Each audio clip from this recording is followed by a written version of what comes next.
ഏഷ്യാനെറ്റ് ന്യൂസിൽ സംപ്രേഷണം ചെയ്ത കവർ സ്റ്റോറിയിൽ മഹാകുംഭമേളയെക്കുറിച്ചുള്ള പരാമർശങ്ങൾക്കെതിരെ വിമർശനങ്ങൾ ഉയർന്നതോടെ ചാനലിന് താക്കീത് നൽകിയിരിക്കുകയാണ് ഉടമ രാജീവ് ചന്ദ്രശേഖർ.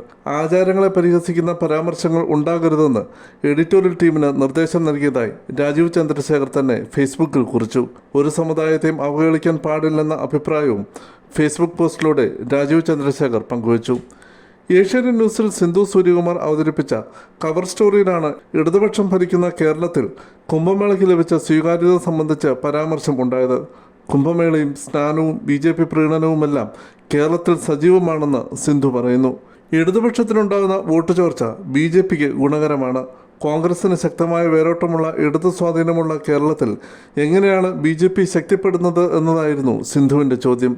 കുംഭമേളയെക്കുറിച്ചുള്ള നീചമായ നിരീക്ഷണമാണിതെന്നും 144 വർഷത്തിന് ശേഷം നടക്കുന്ന മഹാകുംഭമേളയെക്കുറിച്ച് മോശം നിരീക്ഷണമാണ് നടത്തിയതെന്നും തുടക്കത്തിൽ തന്നെ വ്യാപക പരാതി ഉയർന്നിരുന്നു.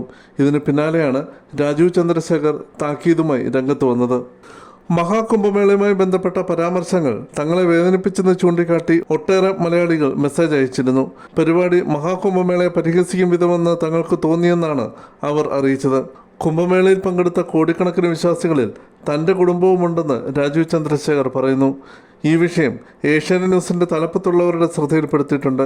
ലക്ഷക്കണക്കിന് വിശ്വാസികൾ പങ്കെടുക്കുന്ന ഇത്തരമൊരു ചടങ്ങിനെക്കുറിച്ച് അശ്രദ്ധമായ പരിഹാസ പരാമർശങ്ങൾ ഉണ്ടാകരുതെന്നും ആവശ്യപ്പെട്ടിട്ടുണ്ടെന്ന് രാജീവ് ചന്ദ്രശേഖർ ഫേസ്ബുക്കിൽ കുറിച്ചു.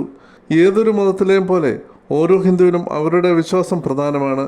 അത് ബഹുമാനിക്കപ്പെടണമെന്നും കേരളം ഉൾപ്പെടെ രാജ്യത്തുടനീളമുള്ള കോടിക്കണക്കിന് ഹിന്ദുക്കൾ അത് ആഗ്രഹിക്കുന്നുവെന്നും രാജീവ് ചന്ദ്രശേഖർ ഫേസ്ബുക്ക് പോസ്റ്റിൽ കുറിച്ചു.